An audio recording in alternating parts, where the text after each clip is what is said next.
usted, Nadia Gutiérrez, profesional de educación con más de 30 años de experiencia en gestión y planificación educativa y más de una década dedicada a la neuroeducación. Cuenta con estudios de posgrado, diplomados y maestrías en Perú, México, Argentina y España.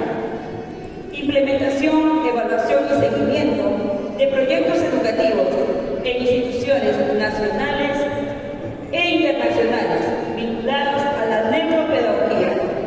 Actualmente se desempeña como docente de posgrado en diversas universidades, especializada en las neurociencias de la educación. Damos un fuerte abrazo, y palmas para invitar a nuestra magíster Nadia Gutiérrez Suárez.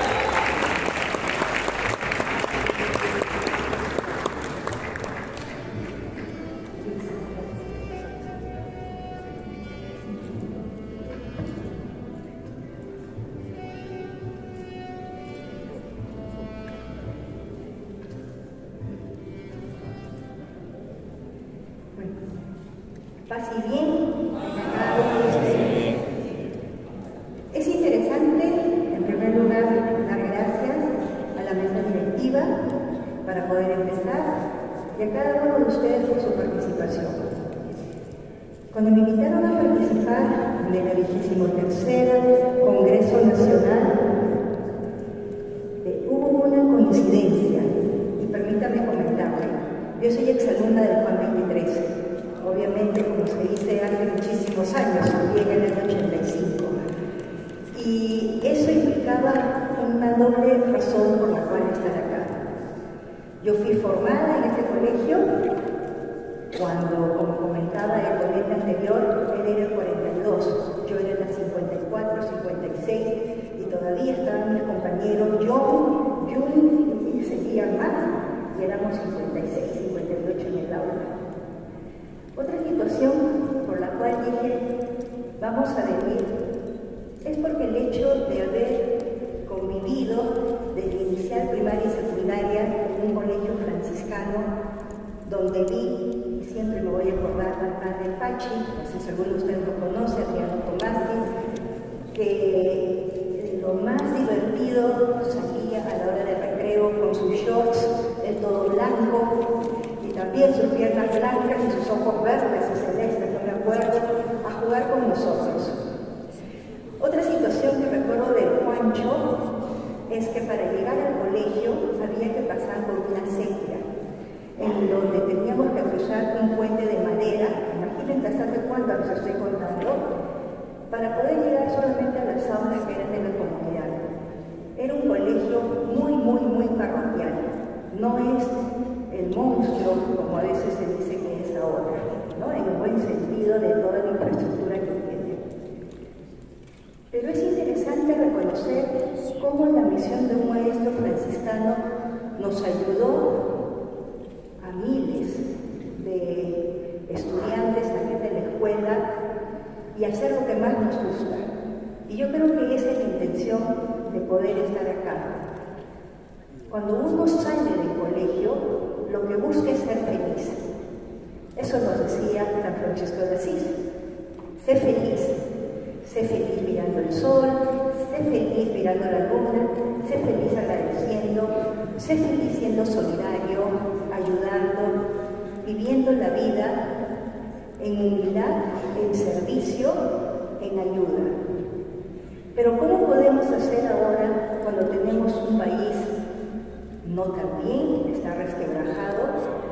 ¿Cómo podemos sentarnos en una mesa cuando no todos tenemos las mismas oportunidades? ¿Qué hacer? Y creo que ese es el punto de partida. Lo que podamos hacer en este congreso implica en primer lugar tener un cambio en nuestra mentalidad. Muchos de ustedes, si ya tienen 10, 15, 20, no sé si 30 años en la escuela, viven el espíritu franciscano, viven el carisma. Pero cuando uno ingresa por primera vez a una institución, a veces no lo comprende. No comprende por qué estar haciendo más de lo debido. Y uno dice que tengo que hacer más de lo debido. ¿Cuánto va a ser nuestra remuneración? ¿Qué tanto más tengo que dar para ser reconocido? Y no es eso lo que se busca. Lo que se busca es tener la visión de un país, porque todos nosotros, en primer lugar, estamos en un lugar de nuestro querido Perú y queremos que el Perú salga. ¿Y cómo puede salir el Perú si no va a ser a través de sus ciudadanos? Y los ciudadanos somos nosotros. Y los ciudadanos son nuestros estudiantes, inicial, primaria, secundaria. Los ciudadanos son formados en familia, que es el primer círculo de la sociedad, según profe Benner. Entonces, ¿qué es lo que tenemos que hacer? Esa es mi intención de estar el día de hoy acá, de poder reconocer cómo docentes con espíritu franciscano podemos tener un enfoque por competencia, pero sin perder la mística. Y esta mística que ha costado a muchísimos frailes, a muchas personas, a padres de familia, a docentes, a estudiantes, a seguir creyendo en San Francisco de Asís. Porque Él nos ve y a través de sus ojos nosotros hacemos educación en nuestras aulas. No todo se puede decir que los tiempos anteriores eran mejores. Habrán escuchado también, antes era mejor. Si vivimos en ese punto, no vamos a avanzar. Cada época tiene sus aspectos positivos. Y algo que sí tenemos que visualizar ahora es que tenemos las famosas 3 Cs. La C de casa, que viene a ser que para desarrollar estudiantes para el siglo XXI que ya estamos viviendo, se necesita creatividad. Creatividad. Se necesita también curiosidad. Y se necesita lo que viene a ser las competencias personales. Entonces, ¿cómo hacemos eso en la escuela? De eso se trata la ponencia que voy a estar el día de hoy y que agradezco para ver cómo vamos a continuar. ¿Sí? Yo lo que voy a hacer es estar pasando, me van a ayudar algunos micrófonos, porque hablar 2 horas va a ser bastante aburrido. Entonces sí necesitamos interactuar. La misión de un maestro franciscano con la formación del futuro del país desde el punto de vista del enfoque por competencia. Si ustedes visualizan ese título, van a poder ver que hay palabras claves, ¿no? Las palabras claves: misión, maestro franciscano, futuro del país y enfoque por competencia. Entonces estamos juntando 4 temas que tenemos que agruparlos. Y entonces, ¿cómo lo haremos? Adelante. Lo hemos dividido en 5 contenidos temáticos: identidad y misión del maestro franciscano, el segundo, enfoque por competencia, tercero, desafíos en el Perú y rol de la escuela franciscana, 4, normas nacionales e internacionales, y la 5ª, propuesta educativa inspirada en San Francisco de Asís. Empecemos con la primera. Para ver identidad y misión del maestro franciscano, tenemos ahí una pregunta. La siguiente, por favor. Entonces, para poder identificarnos como maestro franciscano, en primer lugar, tenemos que vivir el carisma de manera personal. Pero ¿cómo damos testimonio personal en el aula? ¿Cómo das, por ejemplo, testimonio personal en el aula?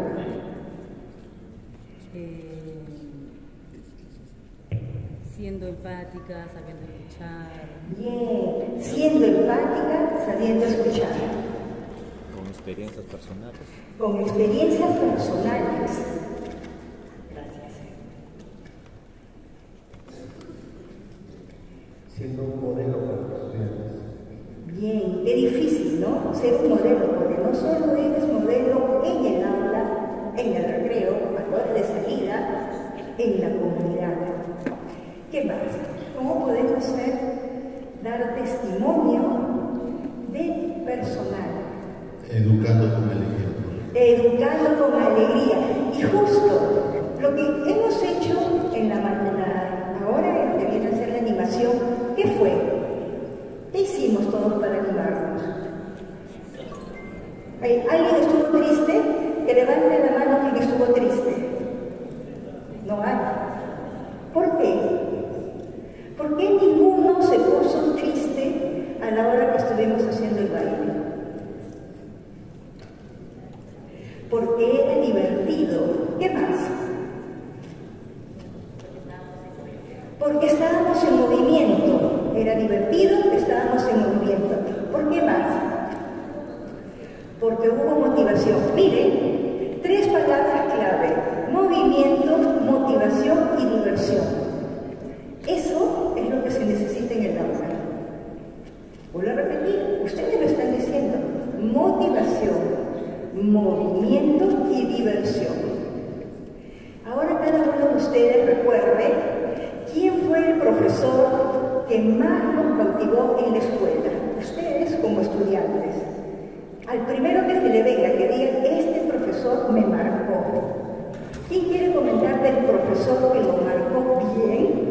Y hago ese bien en la escuela. Una marcada bien. Mi profesora de primaria, Laura Cervantes, que cuando ella cantaba, hacía con humor, nos sentaba en la mesa y todos estábamos abajo cantando y ella con el órgano.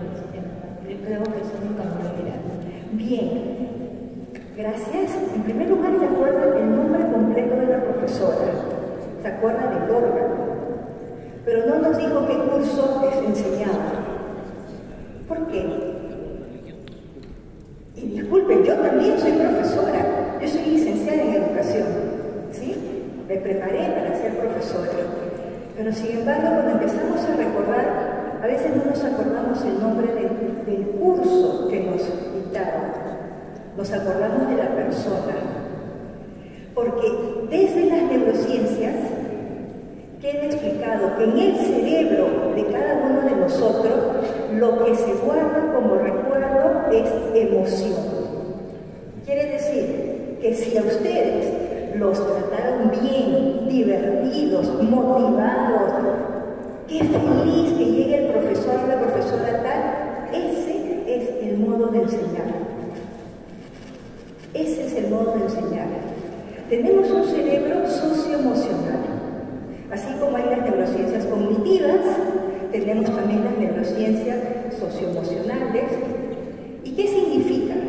Que nuestro cerebro se acuerda solo de lo que nos impacta. Ahora vamos por el otro lado.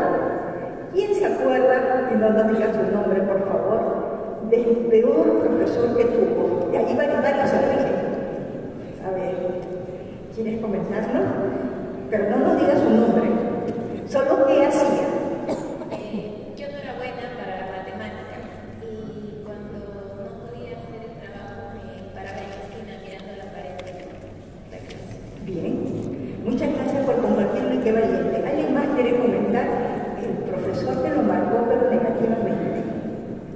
Me recuerdo del relativo. Margaret Thatcher. Margaret Thatcher, ¿por qué? Nos gritaba demasiado. No, pero la pregunta es, ¿usted aprendió? No aprendió.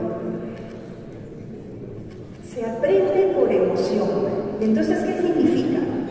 Cuando nosotros empezamos a estudiar, nuestro cerebro empieza a segregar un montón de neurotransmisores. Y los neurotransmisores vienen a ser esas, vamos a llamarlo, esos enlaces que van a ayudar a que las neuronas se conecten, ¿sí?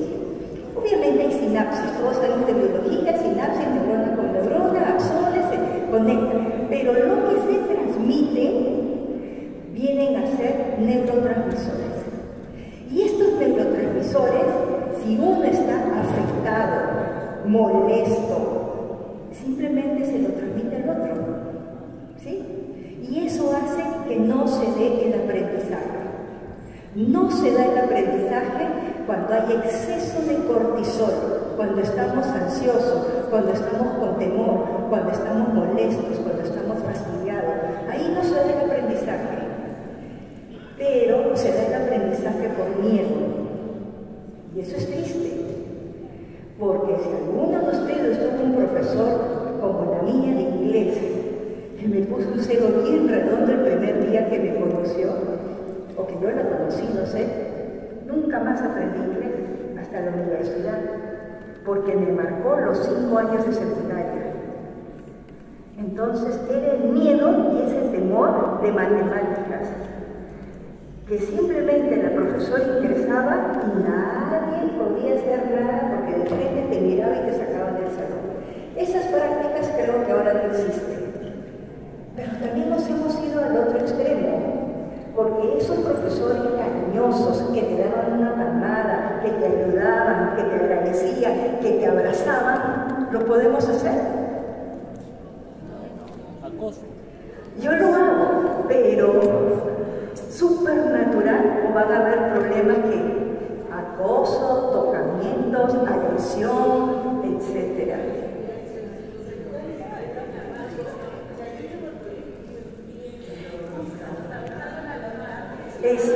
Pero ¿por qué? ¿Pero por qué te busco? Ahí está.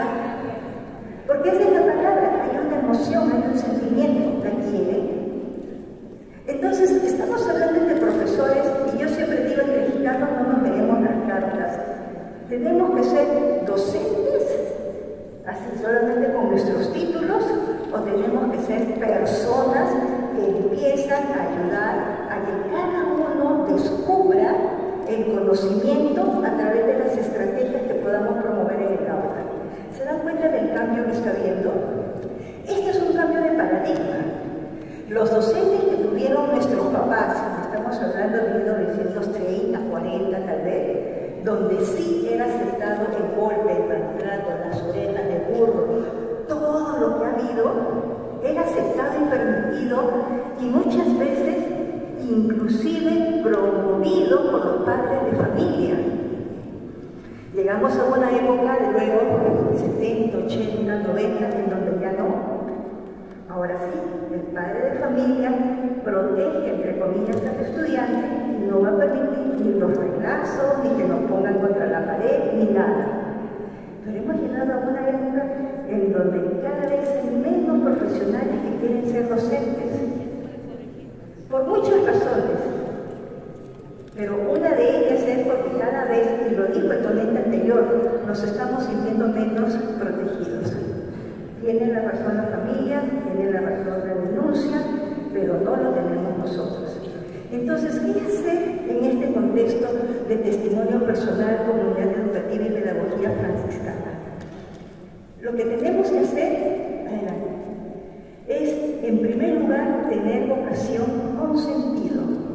Si estamos acá, ustedes han sido los elegidos, porque por lo menos en el Juancho yo no creo que haya solamente 20 profesores.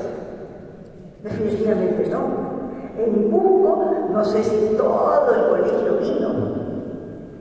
Entonces, pongamos a pensar, ¿por qué fui elegido yo? ¿Por qué me eligieron a mí para venir a este 23º Congreso? ¿Qué características personales tengo? ¿Porque yo ayudaba?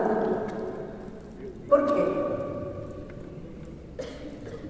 Entonces, tenemos una vocación que no solamente nos la creemos, sino que la estamos mirando, la estamos observando, ¿sí? Y entonces, a partir de eso, ¿a dónde vamos a llegar? Que ser maestro franciscano hoy significa que no solo ejercer una profesión, no solamente ustedes son licenciados en educación, son magíster, son doctores en educación o tienen alguna segunda especialidad. No solo eso, sino que además viven la misión. Y eso es importante, porque eso, como dice la maestra, los alumnos lo visualizan. No tengo que ir con un cartel que diga soy maestra franciscana. Amo a San Francisco de Asís, vivo bajo el testimonio de San Francisco de Asís. No lo tengo que hacer, porque mi actuar lo está diciendo. Mi conducta es la que está evidenciando que tengo este carisma franciscano. Y eso es lo que quieren los estudiantes. Hay dos tipos de estudiantes. los estudiantes que adoran ir a la escuela y los estudiantes que los papás y mamás los mandan a la escuela. Pero nosotros trabajamos con los dos tipos de estudiantes. Trabajamos con los dos tipos de estudiantes. Con el que está primerito en el colegio esperando que tú llegues, pero también con el que va, entre comillas, con el paquete del padre de familia para que le enseñe. ¿Los dos tendrán la misma motivación? ¿Con cuál será más fácil enseñar, entre comillas? ¿Con cuál? Con el que le gusta. ¿Y qué hacemos con el otro? ¿No asiste? Lo desplazan, pero nosotros como docentes franciscanos, ¿qué hacemos con ese estudiante que no quiere ir a la escuela? Que no quiere estar en tu clase. Chao. Bueno, chao, no quiere estar su problema. Pues él se la pierde o ella se la pierde. ¿Qué hacemos con ese estudiante que no quiere? También estamos expuestos a ello porque pueden tomarlo incluso como hostigamiento, digamos, inclusive al sistema. Se nos hace un poco más difícil. Es difícil y depende de lo que hagamos, puede verse como hostigamiento o no. Entonces, ¿qué hacemos? Para eso hemos venido. Me traslada la pelota muy bien, maestro. Ah, es un maestro de maestros. Sí, para eso hemos venido. ¿Saben cuál es la fórmula? La fórmula la han dicho antes ustedes. Diversión, motivación y movimiento. Lo que ustedes hagan, que vayan y cause sorpresa, emoción, que se despierten y que el alumno diga, ¿qué trajo el profesor hoy día para sorprenderme? Ese alumno se lo metieron al bolsillo. Y no lo digo yo, lo dicen las neurociencias. Lo que hay que hacer es causar emoción, sorpresa, pero no solamente en los primeros 5 minutos y de ahí se viene abajo. En nuestra sesión de aprendizaje, ¿qué dice? Inicio, desarrollo, cierre, inicio, motivación. Y la motivación después de 50 minutos, ¿en dónde quedó? ¿En dónde quedó la motivación? Quedó en el estudiante que simplemente se desmotivó y ya no desea seguir tu clase. Hace como que está con los ojos abiertos, pero su cabeza está en otro lado. Entonces, y no tenemos que decir, pero eso no ocurre en mi clase, porque ocurre en todas nuestras clases. Porque hay estudiantes que son neurodiversos. ¿Y qué significa entonces la neurodiversidad? Que en primer lugar tenemos que educar con el corazón.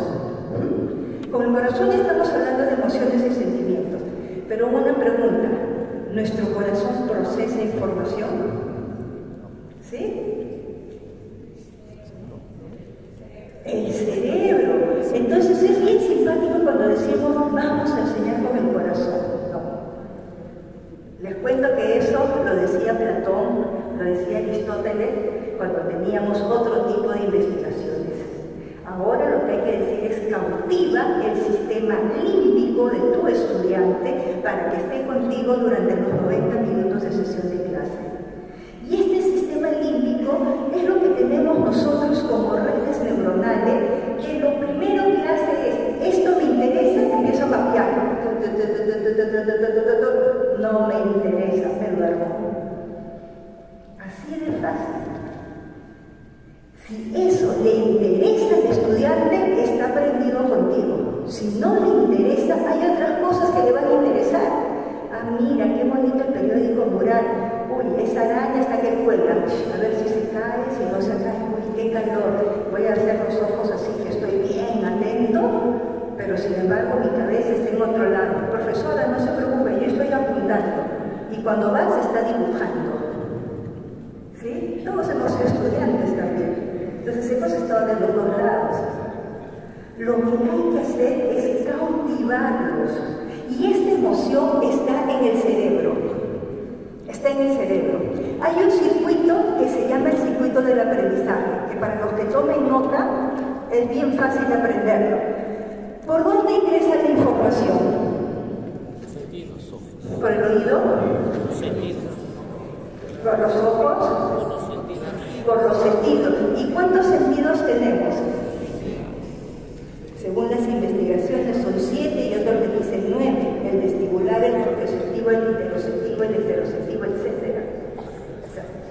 No vamos a entrar a esos detalles, pero lo que sí vamos a entrar es a reconocer que no solo tenemos ojos y oídos para escuchar y para mirar. El estudiante aprende haciendo. Por eso es que los invito a copiar, porque está demostrado también que cuando uno escribe, la información se queda mejor grabada. Todo tiene explicación ahora desde las neurociencias, todo. Todo, empecemos a ver, todo tiene explicación. Lo que hay que hacer es, esa información que tienes, ¿cómo la puedo utilizar? ¿Cómo utilizo esa información? ¿Cómo utilizo la información? De educar en el corazón, reconociendo que hay un sistema límbico, que es el sistema emocional, y que lo único que tengo que hacer al llegar a la clase para que todos mis alumnos me entiendan es causar emoción. No podemos reventar una bomba ahí dentro, pero revienten en el mejor sentido de la palabra. Canta, cuenta un chiste, llega una cosa sorpresa, disfrázate, ponte algo diferente en el cabello. Pero causa una impresión para que captes la emoción. A partir de eso vas a estar con todos los radares de tus estudiantes atentos. Y luego que estén todos los radares atentos, tú empiezas a, como se dice, directo a la vena, con la posibilidad de crear curiosidad. Ahí viene el conflicto cognitivo, los saberes previos. Listo, Mateo, están por aquí, no están por acá, sí sabe, creo el conflicto cognitivo y empiezo con ellos a trabajar. Y ellos trabajan, no yo.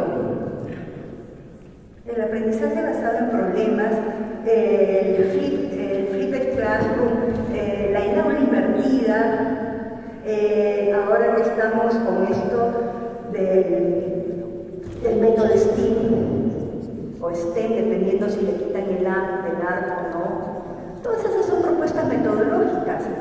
¿Podemos decir que una sirve más que la otra? Es el maestro. Es este maestro que lo que va a hacer es ser misionero para educar, ser misionero para provocar que nuestro estudiante quiera estudiar, para provocar que nuestro estudiante esté tranquilo, esté seguro, esté contento en tu aula. Eso es lo que queremos. Y después lo que le enseñes se le queda para toda la vida. Porque hemos podido relacionar emoción con aprendizaje. Y decía también que la emoción puede ser, digamos, que afecte o que no afecte. Pero recuerdan especialmente los que no eran tan buenos en matemáticas, cómo aprendieron a multiplicar. ¿Con razonamiento? ¿Con problemas o de memoria? De memoria. ¿Y por qué? ¿Por qué se tuvieron que aprender las tablas de multiplicar? Porque por las consecuencias. ¿Qué pasaba si no te aprendías la tabla? Todos a un golpe. No había recreo. Llamaba a tu mamá, etc. Entonces, ¿aprendíamos o no aprendíamos? Claro que aprendíamos, pero se aprendió con miedo. Esa es la diferencia. Se aprende con emoción. Emociones de alegría, o emociones de tristeza. Eso es lo interesante de nuestro cerebro. Y la siguiente, es que ser maestro franciscano implica ser testimonio de vida, paz, humildad, amor y servicio. Suena todo esto muy bonito y nosotros lo vivimos. Pero ustedes creen que a cada uno de nosotros nos van a recordar cuando ya no estemos acá. Y en el que dijo sí, seguro. Así, yo lo voy a hacer, yo soy yo. Porque ese es el maestro que están viendo los estudiantes, ese es el maestro al cual corren, al cual esperan, al cual dicen, profesor, el director, el próximo año que nos toque contar, profesor.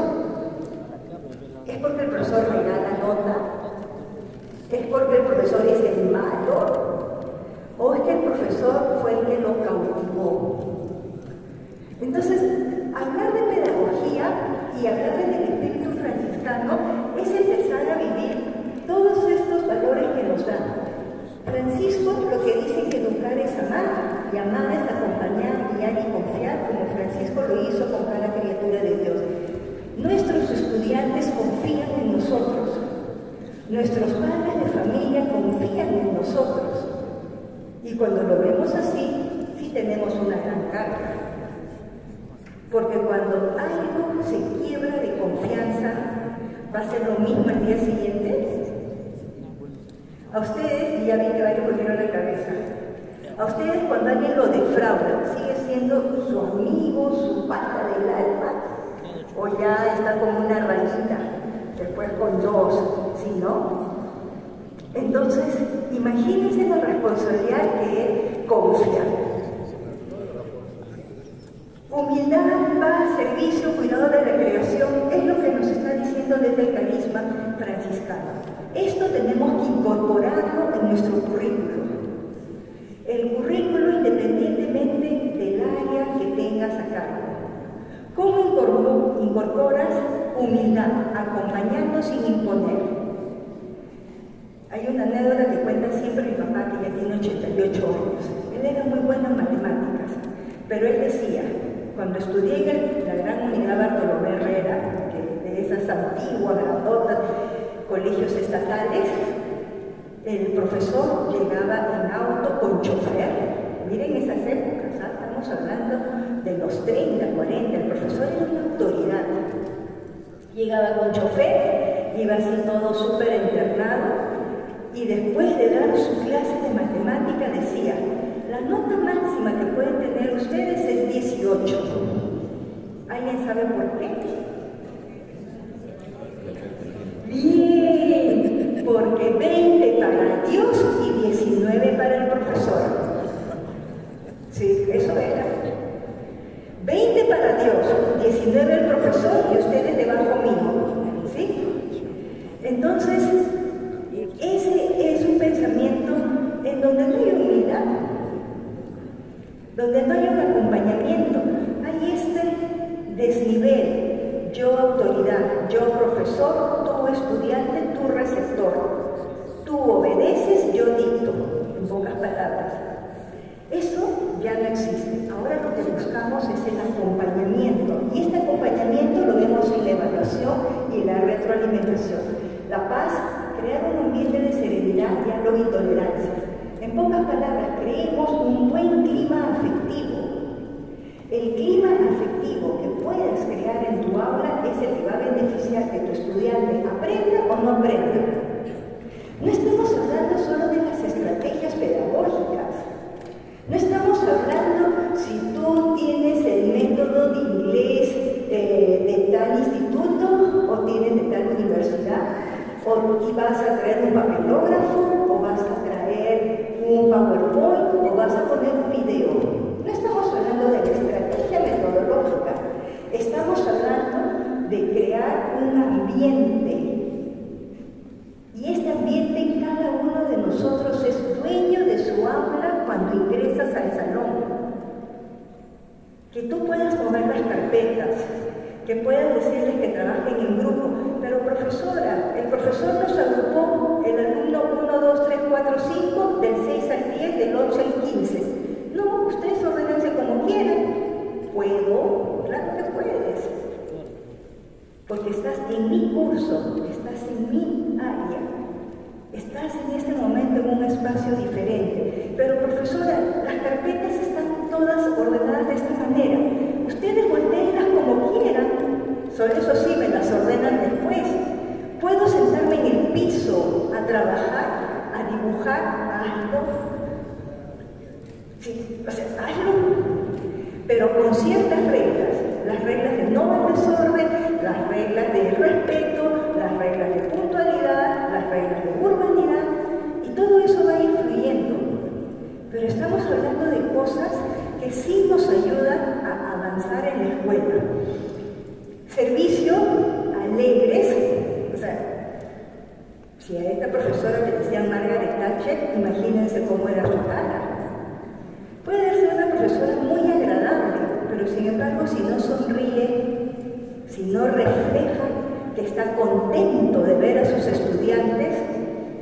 entonces va a ser muy difícil llegar. Y lo último, la creación, educar en la ecología integral y en la contemplación de la naturaleza. Conversaba con un profesor ahora y me decía, ¿no? El clima ha cambiado en Mollendo. En Mollendo, en estas épocas antes era llovizna y había mucho frío. Hoy ha salido el sol. Y yo miraba y le decía, ¿y eso sabrán qué ocurrió en Mollendo sus estudiantes basado en lo que es el desarrollo del clima, los cambios climatográficos, si se dice así? ¿Sabrá el estudiante por qué ocurre? ¿Sabrá el estudiante por qué el tsunami de 8.8 que fue en Rusia hace 2 días iba a traer acá posibilidad de olas? Tenemos esa posibilidad de trabajar saberes y experiencias con curiosidad, con criticidad, con experiencias. ¿O tenemos el libro que eso no dice y por lo tanto no lo tenemos que hacer? Es complejo ser docente y es complejo cuando todos seguimos en la misma misión, pero sin embargo estamos en contextos diferentes. En Lima hay ahora 3 colegios que han venido. Los 3 son iguales en infraestructura, en equipamiento, metodología, en estudiantes. Todos somos diferentes. Y entonces, ¿cómo llegas con un mismo carisma a diferentes situaciones, a diferentes realidades? Avanzamos. Francisco no enseñaba desde el poder, sino desde la sencillez de su ejemplo. Y creo que nosotros debemos ser ejemplo. Es difícil, porque todos en algún momento, muchas veces, habremos fallado, habremos hecho algunas situaciones que no eran correctas, pero yo siempre digo, desde el desconocimiento. Si no lo sabíamos, bueno, nos cae por desconocimiento, pero a sabiendas que lo hagamos, eso sí es diferente. Lo que buscamos entonces es ir trabajando en nosotros mismos para ser ejemplo, ¿sí? Entonces, ¿cuál sería el perfil del maestro antes de pasar? ¿Cuál sería este perfil que a todos los que estamos acá y a nuestros colegas que están en las diferentes escuelas del país nos puede identificar? Teniendo situaciones diferentes, teniendo realidades, infraestructura, currículo, mesas, carpetas, laboratorios, espacios, canchas deportivas, piscinas, etcétera, diferente. ¿En qué nos identificamos aspectos comunes? ¿En qué? Motivador, bien, motivador. ¿Alguno?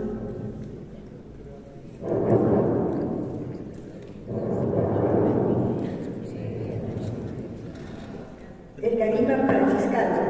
Ya, el carisma franciscano, pero más allá, o sea, ¿qué más allá del perfil del carisma franciscano? ¿Cómo lo evidenciamos?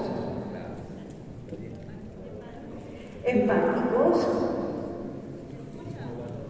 innovadores, escuchando, creativos, humildes, empáticos, movimiento, siendo activos, investigador. ¿Se dan cuenta? Todas estas palabras que están usando nos identifican, a pesar que tenemos cuestiones y situaciones diferentes.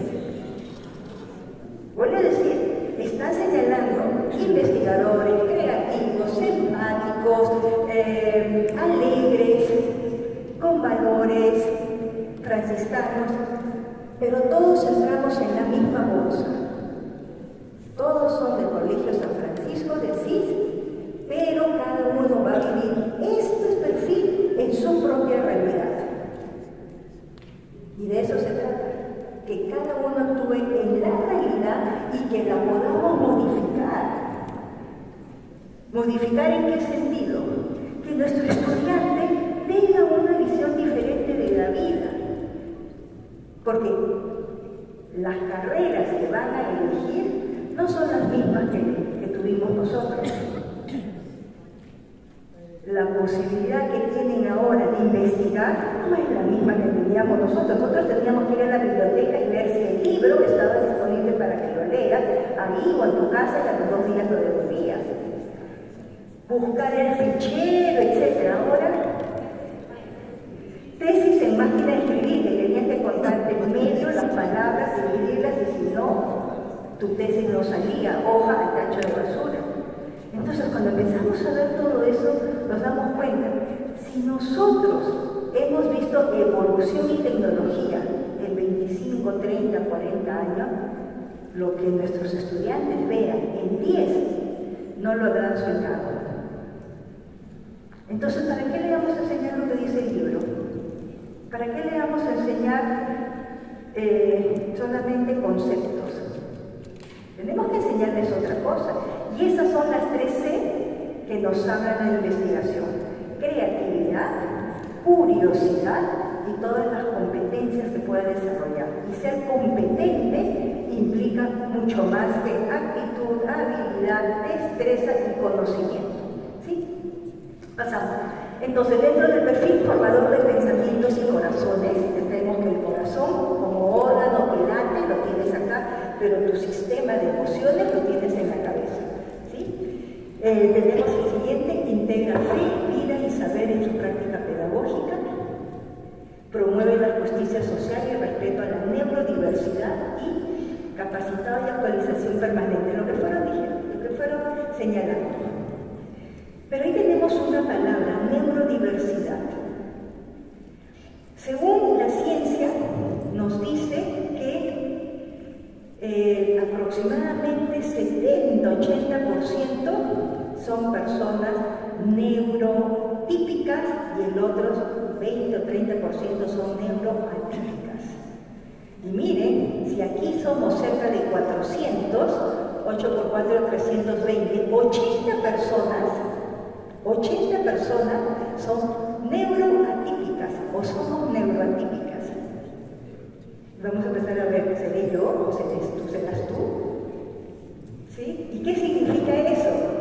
Significa que tenemos alguna neurodiversidad. Todos somos neurodiversos, pero ahora se llaman neurodivergentes, neurotípicos, lo vamos a ver eso después. Pero significa que empecemos a vivir y a convivir con nuestras propias diferencias. Ah, no, pero acá somos 400 profesores, entonces ¿tú eres neuroatípico o eres neurotípico? Yo soy neuroatípica o soy neurotípica. Todos somos neurodiversos para empezar. Tenemos un ADN y ese ADN no es igual. Ese ADN, pero mi hermano gemelo es idéntico a mí. No, mira su cadena de ADN, no es idéntica. No es idéntica. Eso se fue moldeando por genética, pero también por ambiente. El hecho que haya tenido papá y mamá igual, profesor, profesora, pero algunos comían diferente, eso marcó también su ADN. Eso también marcó sus rasgos. Eso se llama lo que viene a ser la epigenética, cómo la genética se empieza a modificar por las condiciones ambientales. Epigenética. Entonces nosotros, como docentes, ayudamos a moldear la epigenética de nuestros estudiantes. Si empiezas a analizarlo, es una labor bien interesante, por no decir difícil ser docente.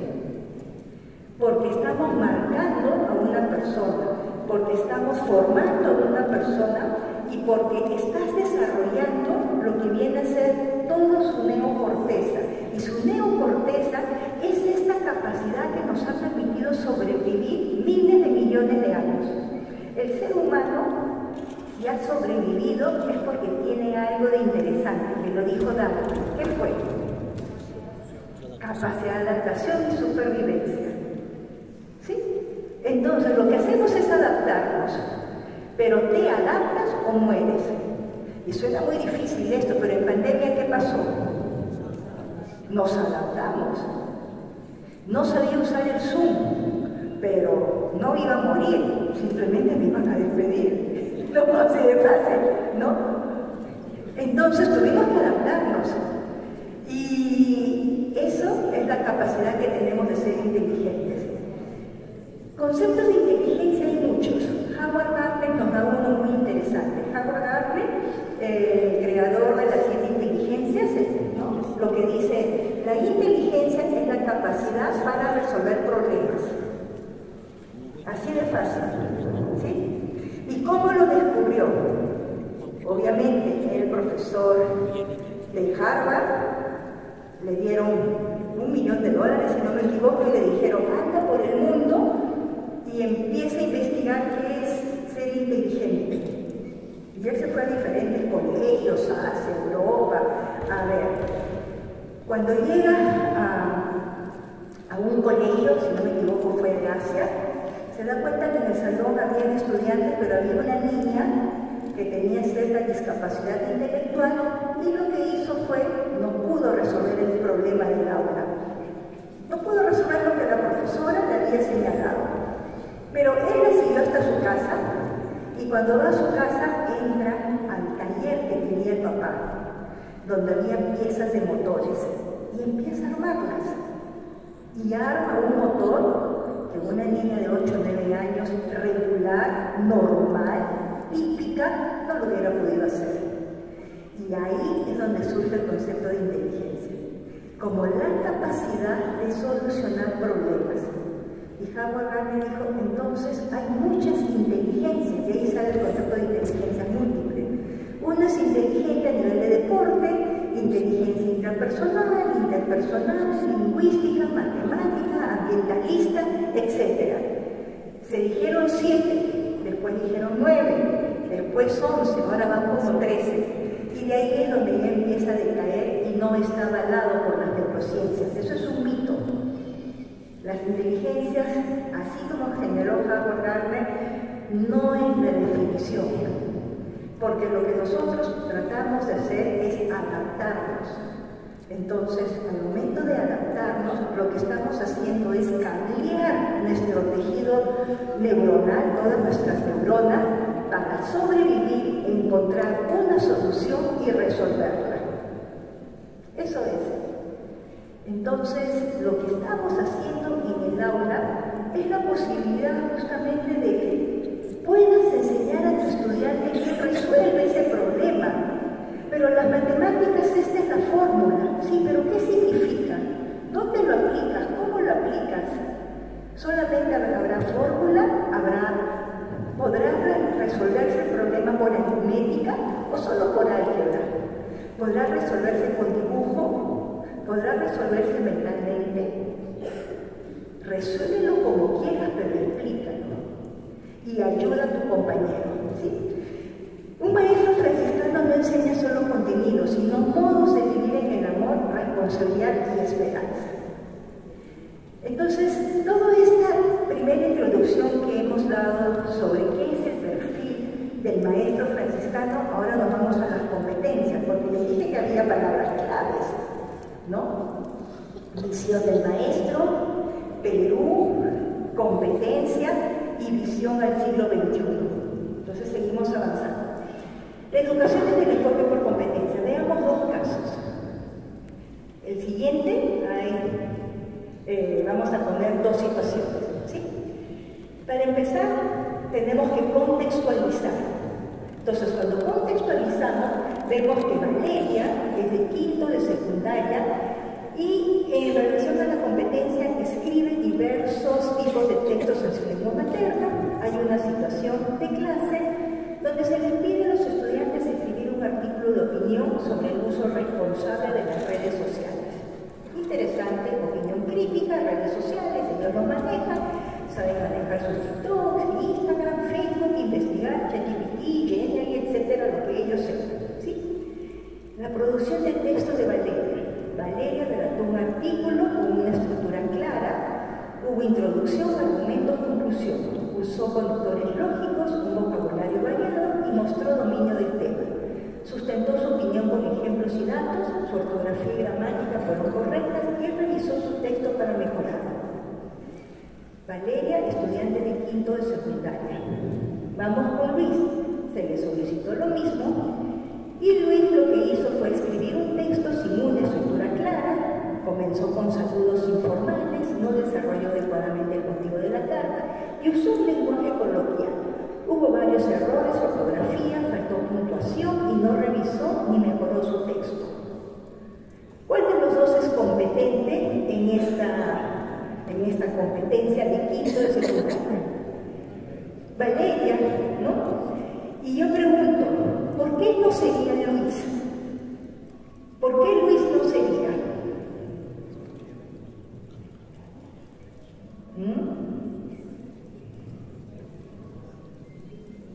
¿Por qué Luis no es competente en esa?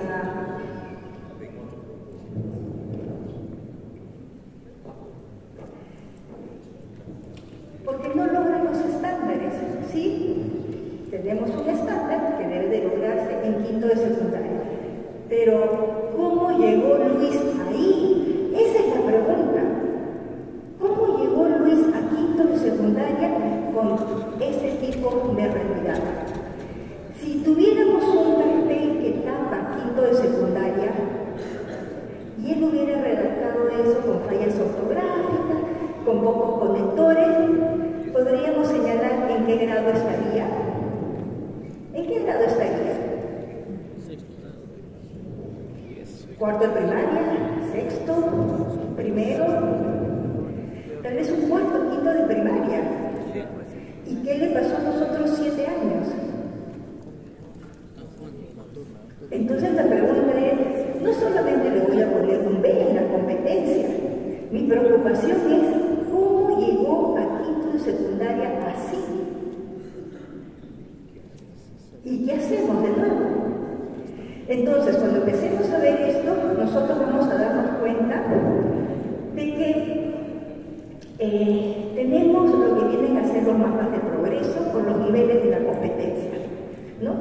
Para Valeria tuvo varios desempeños e indicadores de logro, construyó textos cohesionados, coherentes, usó adecuadamente recursos ortográficos y gramaticales, ajustó su texto al propósito, reescribió su texto para mejorarlo. Sí logró la competencia. En el caso de Luis, el desempeño no organizó ideas con coherencia, usó un vocabulario inadecuado, presenta errores que dificultan la comprensión, no revisa ni reescribe su producción. ¿Logró la competencia? Para quinto de secundaria, en el nivel del que corresponde, no. Pero si estuviéramos, puede ser que tampoco Valeria haya alcanzado el logro destacado. Puede ser.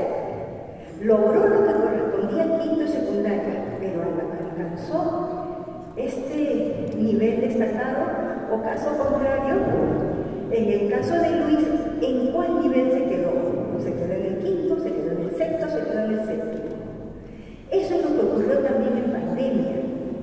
Nuestros estudiantes estuvieron 2 años con muchas dificultades. Entonces, cuando regresan en el año 2022, empiezan a llamarnos a la universidad a decirnos, por favor, urgente, el colegio, que vengan tal, porque la norma dice que es el 80% de niños típicos y 20% de niños atípicos. En atípicos está el TDAH, el TDA, discapacidad intelectual, déficit de atención, dislexia, discalculia, sobredotación, genios, talentos, todo. Eso dice la norma, pero acá yo tengo el revés.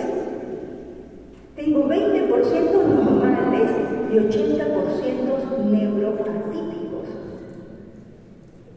¿Sí? Y entonces uno dijo, ¿qué pasó? Mi alma, lo estamos retratando. Entonces uno dijo, ¿qué pasó?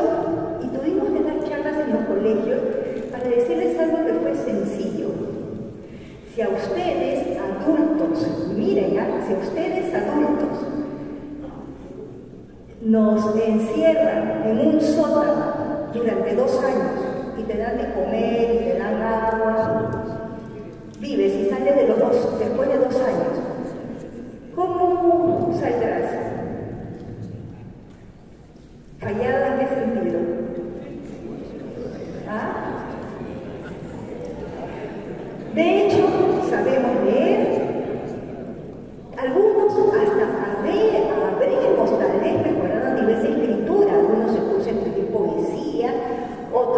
a cuidar su plantita, otro por ahí se puso a leer, pero aprendimos a leer, a escribir, no lo perdimos, pero perdimos la socialización.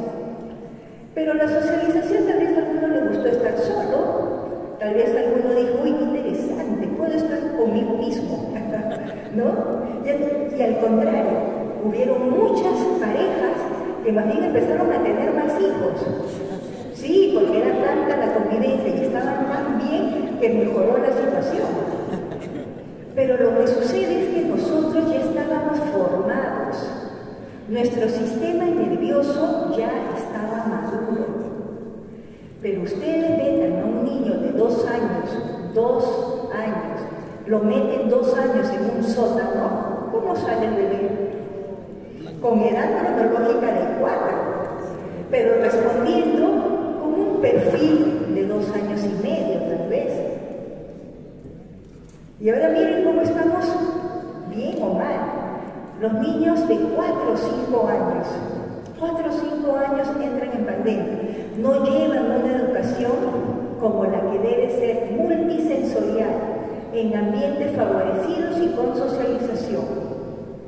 Sale a los 6 años primer grado y encuentro a la maestra de primer grado con todo lo que tiene que lograr en el nivel de la competencia que le corresponde. ¿Lo logró? No lo logró. La UNESCO dijo que la pandemia nos iba a demorar 10 años en revertirse, y no en estudiantes de 4º y 5º, en estudiantes de inicial y primaria, porque su sistema nervioso no estaba maduro.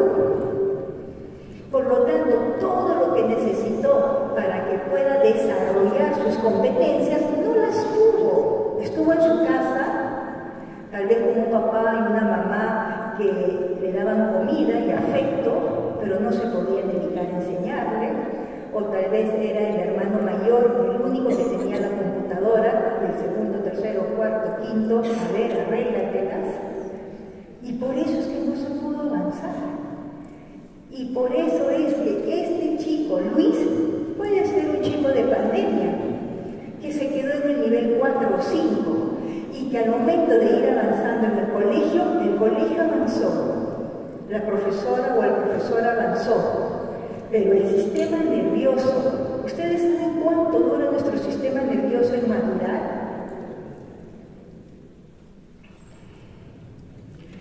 Todos, ¿a qué edad? Acá en Perú somos adultos, 18 años, ¿no? Con su DNI. Si te vas a otros países, 21 años con tu documento de identidad, ¿sí? En la época del incanato, ¿a qué edad las mujeres ya eran maduras? 14 años. ¿No? 14, 15 para casarse, tener familia. Pero eso no era madurez, eso era biología.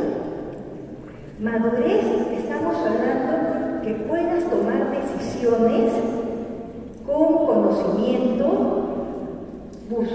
reconociendo las causas, las consecuencias y poder afrontar también lo que has decidido. Y eso, ¿saben cuánto se demora? ¿Cuánto creen? ¿A qué edad desarrolla nuestra corteza prefrontal? Esto que tenemos acá y que ya todo nuestro cerebro maduró. ¿A qué edad? 25, 30. Y entonces, ¿qué hacemos con estudiantes que están inmaduros? Tenemos estudiantes de 10, 12, 14, no, ya está en quinto secundaria, 17, pero sigue inmaduro. Sigue inmaduro. Entonces, no estamos diciendo que le vamos a facilitar las cosas. Lo que estamos diciendo es que cada uno de nosotros tiene que saber cuál debe ser el comportamiento típico de un estudiante a esa edad. Número 1, cuáles son las competencias que debe de lograr. Pero número 2, conocer su historia personal. Y ahí sí, conocer su historia personal. Hay muchas escuelas que cuando pasa un estudiante a otro grado tienen sus files personales. No es para estar revisando todo lo que podamos decir o no decir de la familia del estudiante. Es para empezar a reconocer algo tan importante ¿con qué calificación de APGAR nació? Ustedes tienen hijos. ¿Se han dado cuenta que en la tarjeta de recién nacido hay un numerito abajo que dice APGAR? APGAR. ¿Y qué significa ese APGAR? APGAR son las siglas de 5 evaluaciones que le hacen al recién nacido. Respiración, qué color tiene, cuál es su pulso, cuáles son sus movimientos, y el cardíaco, los reflejos, ahorita me acuerdo del último. Respiración, reflejos, movimientos, ritmo cardíaco, ¿sí? Y por cada uno le dan 2 puntos. Y si hace bien, check, check, check, check, el bebé nace con 10 puntos.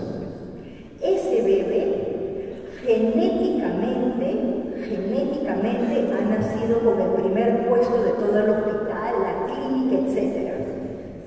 Pregunto, ¿ese bebé seguirá siendo el primer puesto en la escuela? Depende del contexto. Y en ese contexto está la familia, pero en ese contexto también está la alimentación. Porque ustedes se han dado cuenta que el estudiante que no come, ¿qué le pasa en el aula? Se queda dormido. Entonces, ¿tengo que darle comida para que esté despierto? Depende del colegio. Si el colegio desea poner un programa de alimentación, interesante. Pero si el colegio sí debería preocuparse que nuestros estudiantes estén bien de salud. Porque el estudiante que se duerme está anémico. Y si está anémico, no tengo las neuronas que van a estar revestidas en el axón y que pueden dar esos saltos para poder conducir la información y sea así de veloz. Ahí está el otro lado. Entonces, ahorita voy por ahí. Cuando nosotros tenemos este estudiante que nació con 10 puntos, pero llegó a un hogar top en el sentido que le dieron alimentación, top en el sentido que le dieron sus vacunas, top en el sentido que le dieron afectos, top en el sentido que le dieron calidad de sueño, vivienda, espacio, limpieza, todo. Ese niño de 10 va a seguir su ruta y les aseguro, nos dice la ciencia, que va a seguir viendo 10 con profesores, amigos, actividades extracurriculares y va a terminar top en el colegio. Top en el colegio de feliz. Top en el colegio de que desarrolló sus habilidades. ¿Sí? Pero ¿qué pasa si ese estudiante con 10 llegas a un hogar donde hay maltrato, no hay comida, donde hay abuso, donde no hay vacunas, donde hay poca higiene del sueño, ruido, suciedad, toxinas? ¿Qué pasa con ese niño de top 10? Se va a quedar en el camino. Bien. Entonces tenemos ese alumno también. Nació con todo el potencial, pero es una pena que el medio ambiente, y ahí también estamos los maestros, no se hayan favorecido su neurodesarrollo. Vamos con el otro lado. ¿Qué pasa con un niño que nace, le hacen su test APGAR, un punto en respiración, un punto en cardio, tienen que ponerle respiradores, tiene que estar en incubadora, nació 7 vecinos, tiene algún síndrome y tiene 5, 6, 7 puntos? ¿Cómo lo recibes tú en la escuela? ¿Con observaciones o depende? También depende.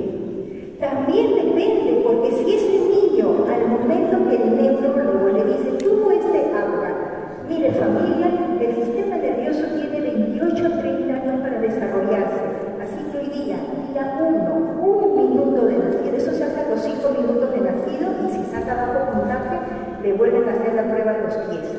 Así que a los 5 minutos de nacido, no te preocupes, mamá, tienes 28 años. Esos niños, yo trabajo con niños con autismo, retraso mental, síndrome, etc. Niños que a los 8 o 9 años leen, escriben,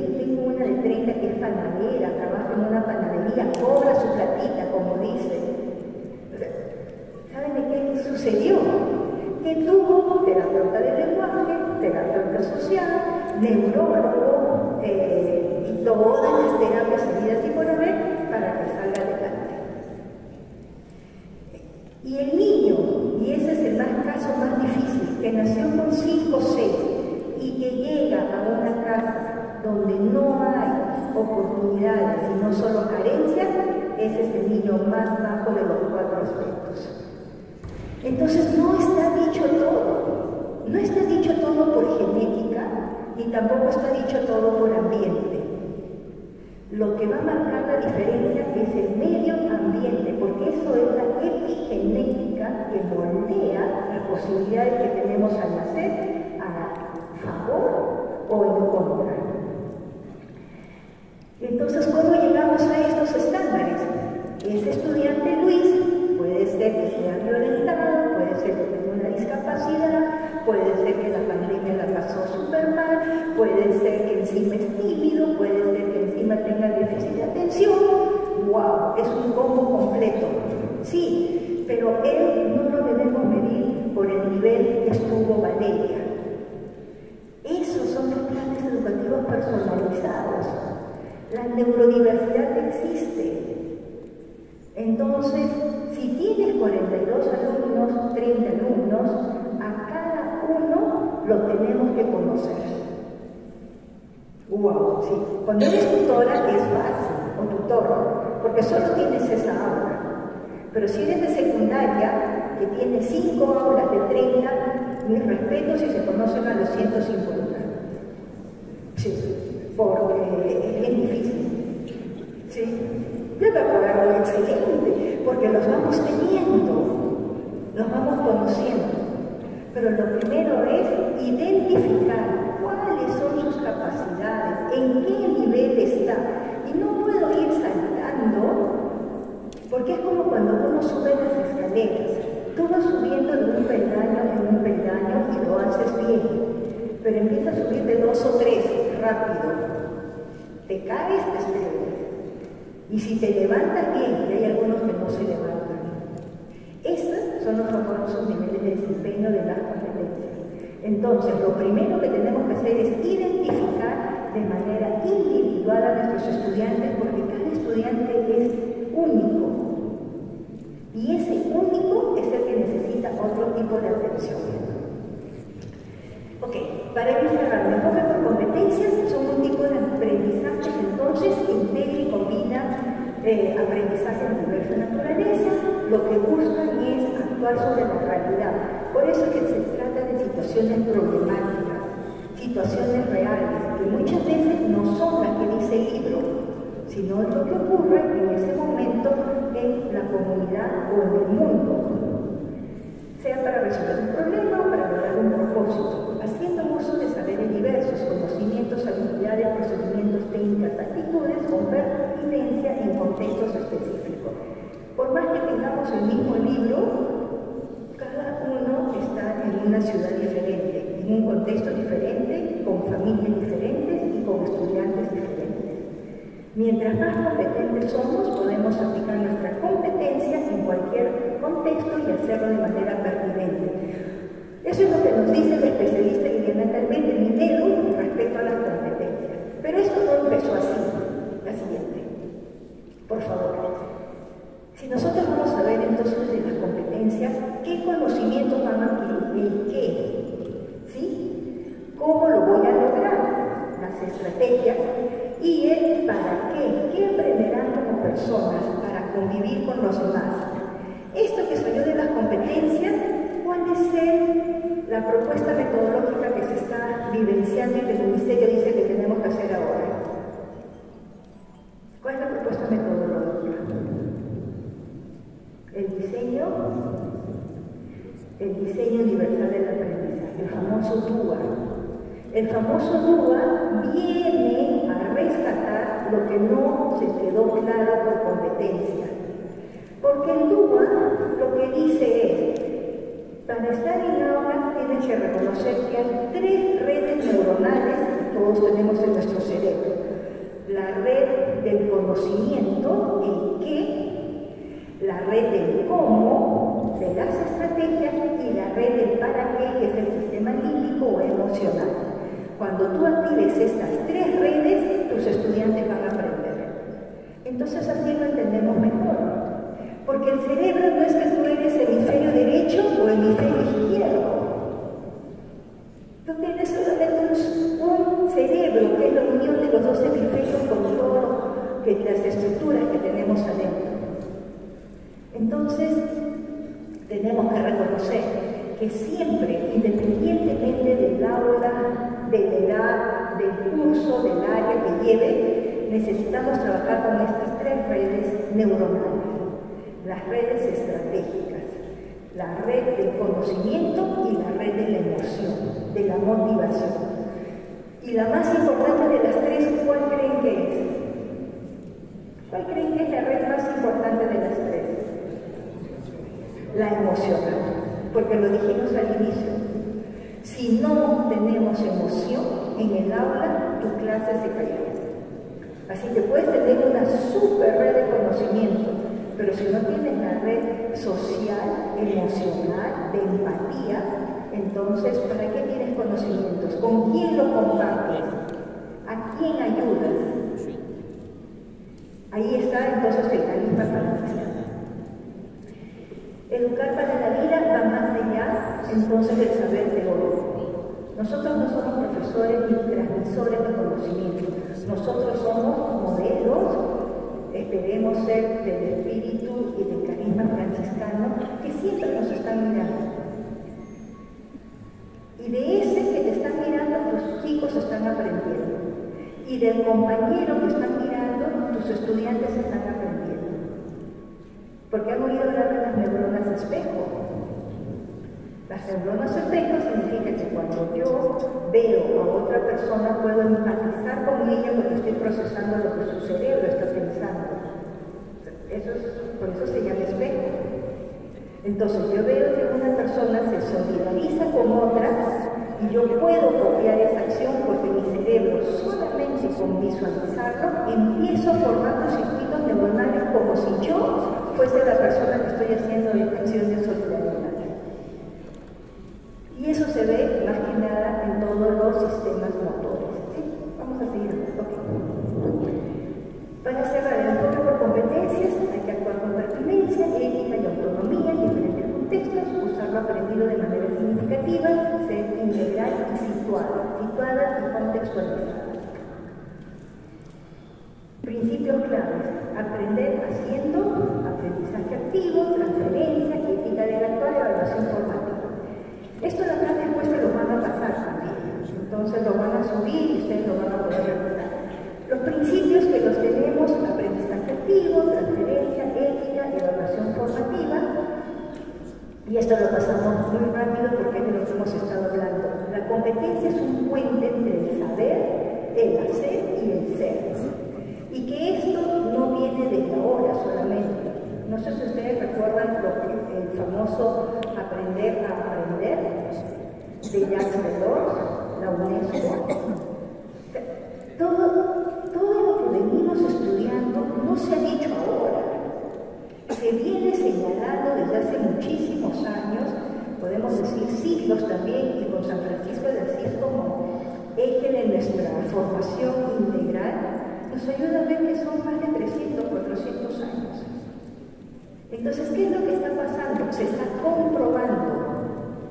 Qué interesante. Las neurociencias lo que hacen es decir, esto que se dijo es cierto, porque ahora a los estudiantes, a las personas, te ponen en una tomografía, te ponen en un resonador magnético y empiezan a cambiar todo lo que estás haciendo y se va viendo en la computadora.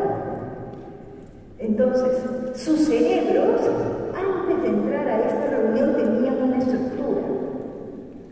Si pusieran un resonador magnético y a todos nos tomaran una resonancia cuando salimos, cambió. Se han cambiado nuevas neuronas y para que lleguemos al aprendizaje tenemos que dormir. Quiere decir que el sueño consolida el aprendizaje. Lo que ustedes puedan captar ahora para que pase de su memoria de trabajo a la memoria de largo plazo, se tienen que dormir. Pero no se duerman ahora, porque eso no sirve. Ustedes han visto que para dormir hay momentos que tú te estás así cayendo de a poquitos, abres el ojo, te das vuelta y después ya quedas seco, ¿sí? Ese momento de quedarte seco es el momento que tu memoria de trabajo pasa a la memoria de largo plazo. No estas pestañaditas que das o que te caes, no, eso no. Por eso es que el sueño se dice consolida el aprendizaje. ¿Sí? Okay. Vamos a ver entonces qué nos dicen los pilares de la educación. Adelante.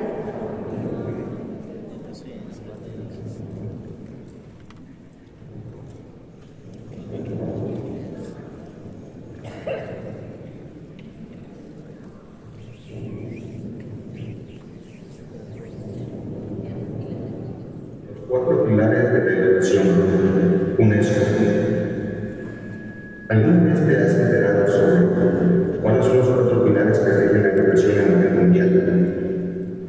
Seguramente como docente debes conocer muy bien. Tal vez como estudiante ya les hayas estudiado conmigo por una de tus clases, o quizás como padre de familia ni idea tengas sobre ellos. De cualquier modo, en este contexto te lo voy a compartir. Si es que es tu primera vez que escuches sobre ello, o te lo voy a ratificar en caso de que ya tengas pleno conocimiento de estos. En 1996, Jacques Delors, presidente de la Comisión Internacional sobre la Educación para el siglo XXI, redactó para la UNESCO el informe cuyo título es La educación encierra una razón, cuya concepción final es que cada individuo descubra el tesoro escondido que lleva en sí mismo.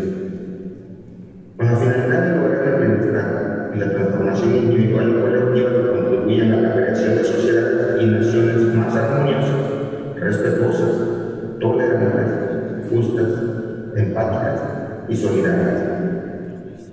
Cabe mencionar que la UNESCO son siglas en inglés de United Nations Educational, Scientific and Cultural Organization, que en español se traduce como Organización de las Naciones Unidas para la Educación, la Ciencia y la Cultura, la cual es un organismo especializado perteneciente a la Organización de las Naciones Unidas. Dentro de las funciones de la UNESCO se encuentran crear condiciones propicias para un diálogo entre las civilizaciones, las culturas y los pueblos, el cual esté fundado en el respeto de los valores comunes, contribuir a la conservación de la paz y a la seguridad mundial mediante la promoción de la cooperación entre las naciones a través de la educación, la ciencia, la cultura, la comunicación y la información. La UNESCO tiene su sede permanente en París, Francia, desde el año de 1958, pero cuenta con más de 50 oficinas alrededor del mundo. Retomando el informe de la educación en Sierra Leona, este contempla que la educación debe tener un enfoque humanista, en la que los seres humanos deben formarse integralmente en cuatro aspectos: como individuos, es decir, de manera personal, como integrantes de una comunidad local, como integrantes de una nación y como integrantes de un orden mundial. Asimismo, en este informe se definieron los cuatro pilares de la educación, los cuales deben ser aprendizajes fundamentales de todo individuo a lo largo de su vida. Estos pilares son: 1. Aprender a conocer. 2. Aprender a ser. 3. Aprender a vivir juntos. 4. Aprender a ser. Vamos a profundizar un poco más en estos cuatro pilares de la educación. El primero de ellos es aprender a conocer. En este aprendizaje, el individuo obtiene conocimiento sobre el entorno del que forma parte y aprende a aprovechar las posibilidades que ofrece la educación a lo largo de la vida para vivir con dignidad, comunicarse con los demás y desarrollarse tanto de manera profesional como persona. El segundo de estos pilares es aprender a hacer. En este aprendizaje lo que se busca es adquirir no solo una cualificación profesional o única, sino más bien desarrollar un conjunto de competencias que capacite al individuo para afrontar las diversas situaciones que se presentan a lo largo de la vida, tales como resolver conflictos, comunicarse asertivamente, trabajar en equipo, colaborar con los demás, asumir riesgos y responsabilidades, tener iniciativa y flexibilidad y aprender a aprender, entre otras. Aquí cabe mencionar que en la actualidad los niveles de educación básica y media superior ya están integrando estas competencias como materias de aprendizaje dentro de sus planes y programas. El tercero de estos pilares es aprender a vivir juntos. En este aprendizaje lo que se busca es que el individuo aprenda a vivir con los demás, desarrollando cualidades tales como la comprensión del otro, el respeto a los valores y preferencias individuales, la interdependencia de vivir en sociedad, el fomento a la paz y a la espiritualidad. En otras palabras, aprender a vivir juntos requiere que el individuo se conozca a sí mismo, sea empático poniéndose en el lugar de los demás y comprendiendo sus reacciones ante el entorno. No obstante, es aquí donde la dialéctica cobra sentido, ya que para mantener la paz, la armonía y la convivencia afectiva se requiere del diálogo, la argumentación, la comprensión y los acuerdos. Asimismo, este aprendizaje involucra la creación de proyectos comunes en la que la participación del mayor número de individuos fomente actos humanitarios como la solidaridad, la cooperación, la colaboración, la inclusión y la socialización, entre otros, los cuales crean relaciones de sana convivencia. Y por último, el cuarto, pero no menos importante de los pilares, es aprender a ser. En este aprendizaje se busca que la personalidad del individuo florezca y que esté en condiciones de tomar acción con una gran creciente capacidad de autonomía, de juicio y de responsabilidad personal. Por lo que, para lograr dicho objetivo, la educación debe otorgar a todos los seres humanos la libertad de pensamiento, de juicio, de sentimientos y de imaginación en pos de su autorrealización, con lo cual no debe menospreciar ninguno de los atributos que cada individuo posee, tales como la memoria, el razonamiento, el sentido estético, las capacidades físicas, la actitud, la capacidad de comunicación y todo aquello propio de cada individuo que lo hace único y especial. No obstante, la educación a lo largo de la vida se basa en estos cuatro pilares que ya hemos abordado, y con lo cual se constituye de manera holística, es decir, como un todo. Asimismo, este concepto alberga la noción de que vivir una sociedad educativa significa que todo puede ser ocasión para aprender y desarrollar las capacidades individuales, aprovechando al máximo todas las posibilidades que ofrece esta sociedad. Y ya para cerrar con este contenido, te recuerdo nuevamente los cuatro pilares de la educación, conocidos también como los cuatro saberes de la educación. 1. Aprender a conocer, que involucra el conocimiento de los demás y del entorno. 2. Aprender a hacer, que incluye el desarrollo de competencias para afrontar las diferentes situaciones de la vida. 3. Aprender a vivir juntos o vivir con los demás, en el cual se encausa al humanismo, que a su vez involucra la comprensión de los demás, la libertad, la justicia, la razón, la empatía y la solidaridad, entre otros. Y 4. Aprender a ser, que consiste básicamente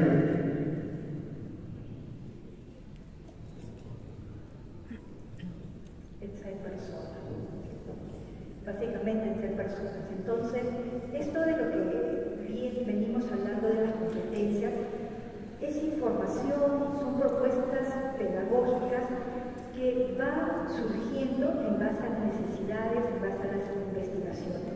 Así como empezamos con algunas propuestas, llegó Delors, y antes de eso, no sé si alguno de ustedes recuerda cómo antes se llamaban los objetivos que teníamos que programar. Biopsicosociales, ¿no? Los objetivos, no teníamos competencias. En los años 85, 90, cuando programábamos, teníamos que trabajar en base a objetivos biopsicosociales. Objetivos biológicos, objetivos psicológicos, objetivos sociales, y todo esto teníamos que hacerlo en clase. Después vienen las rutas, vienen competencias, ahora viene el diseño universal del aprendizaje, y después no sé qué vendrá. Pero lo importante es que tengamos claro qué es lo que busca la educación. Y la educación lo que busca es, en primer lugar, desarrollar a la persona desde la formación integral. No solamente conocimientos, actitudes, valores, que sepa ser persona, y educar en competencias es educar en plenitud, ¿no? Eso es lo que nosotros buscamos, independientemente, vuelvo a repetir, del nivel con el cual trabajes o del área con el cual estemos a cargo. ¿Qué hacemos los docentes entonces para desarrollar competencias? ¿Qué hacemos nosotros en clase para desarrollar competencias?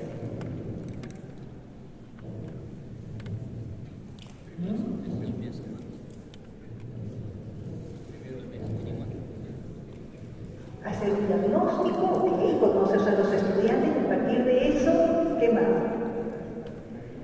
Diferentes estrategias, ¿sí? Y recuerden que nuestras estrategias vienen y tienen sentido porque ingresan por los sentidos. Algo interesante, ¿dónde están las neuronas? ¿Dónde están nuestras neuronas? ¿No? Entonces, sí, tenemos neuronas, obviamente, en nuestro cerebro, pero, y ahí se van a dar cuenta, cuando nosotros hablamos del sistema sanguíneo, el órgano principal, ¿cuál es? El corazón. ¿Y los glóbulos rojos y los glóbulos blancos están solo en el corazón? Están en todo el cuerpo. Cuando nosotros hablamos entonces del sistema nervioso, nuestro sistema nervioso está conformado por un sistema nervioso autónomo, sistema nervioso simpático, parasimpático, tenemos muchas subclasificaciones, pero básicamente las neuronas están en todo el cuerpo, porque tú tienes sistema nervioso en todo el cuerpo. Si alguien te toca la espalda, si alguien te toca la punta del dedo de tu pie, ¿tú no lo sientes? Periférico, simpático, parasimpático, autónomo, ahí lo vamos a todos del sistema nervioso central. ¿Sí? Pero sí o no, ¿qué sientes si alguien te toca o si el zapato te está apretando? ¿Y por qué? ¿Cómo te diste cuenta? ¿Quién le informó a tu cerebro que el zapato te está apretando? Las neuronas sensitivas, bien, porque tenemos básicamente, vamos a señalar, 3 tipos de neuronas por función. ¿Cuál es la función que hacen? Tenemos neuronas en todo tu cuerpo, porque las neuronas sensoriales táctiles son las que van a sentir este estímulo que tú tienes en tu piel. Si te aprietas, si te quemas, si tienes frío, si te duele. Pero la información que tú ves, que ves color rojo, ves amarillo, ves esa imagen, ¿dónde está? ¿Dónde está? ¿Quién la recibe?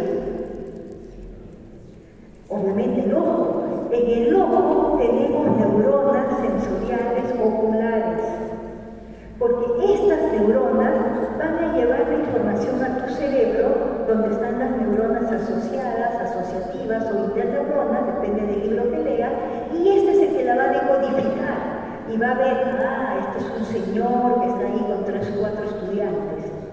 Pero luego, para que cuando te preguntan, ¿qué viste?, ¿Nosotros cómo damos la información? ¿Cómo respondemos? Si te preguntan, a ver, vamos a ver. Imagínense que tengan 4 años, ¿sí? Y yo te preguntara, ¿qué edad tienes? ¿Cómo lo dirías? Ok, me hizo así. Ya no puedes decirlo de esta forma. ¿Qué edad tienes? Ah, movió los ojos. 1, 2, 3, 4. ¿Qué edad tienes? No puedes decir así, ni mover los ojos.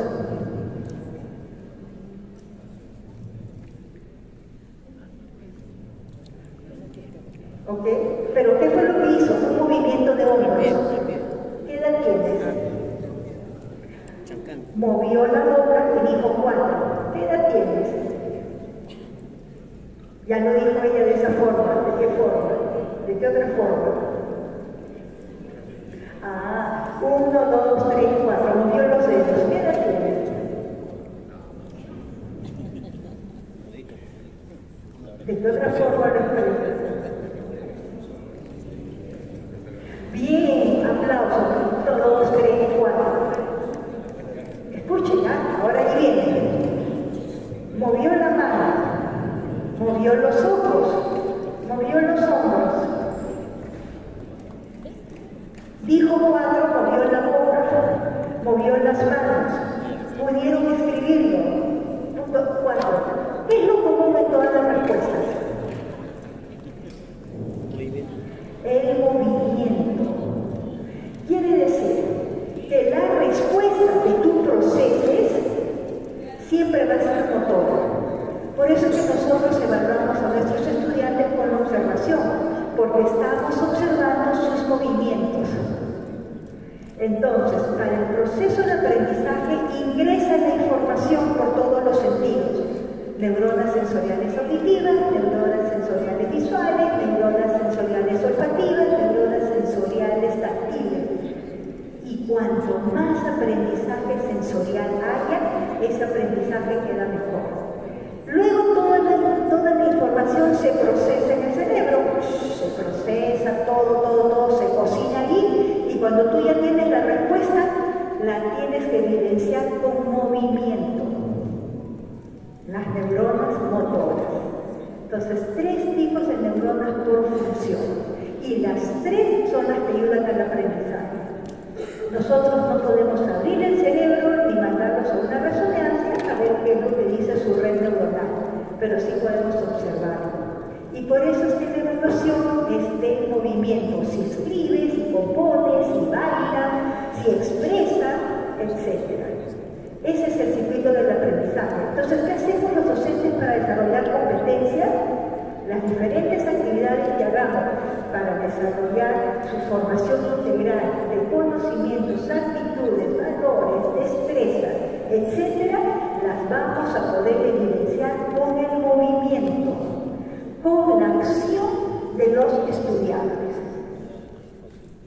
Ah, pero Nadia, mi estudiante es mudo, no hay ningún problema, se puede mover. Ah, tiene lenguaje de señas, pero yo no sé lenguaje de señas. Pues toca aprender, nos toca aprender. No le vamos a decir, no, queda fuera, porque yo no lo entiendo. Eso es lo bonito de la educación. Pasamos. Nos van quedando ya algunos minutos para cerrar y vamos a ir a lo que viene a ser los desafíos. ¿Sí? Adelante. Desafíos hay muchos. Hemos escuchado las cifras que nos decía el representante del Ministerio de Educación respecto a infraestructura, alumnos, profesores, las diferencias con educación particular y pública. Y básicamente en la educación privada estamos en 20%. Pero este 20% tiene que mantenerse, en todo caso incrementar, depende de cada una de las promotorías, en base a calidad educativa. Porque las propuestas que están haciendo el Ministerio de Educación, les digo, son muy buenas. Muchas compañeras están yendo al sistema, y lo dijo, se están yendo al sistema estatal por ejecutivos, y cada vez la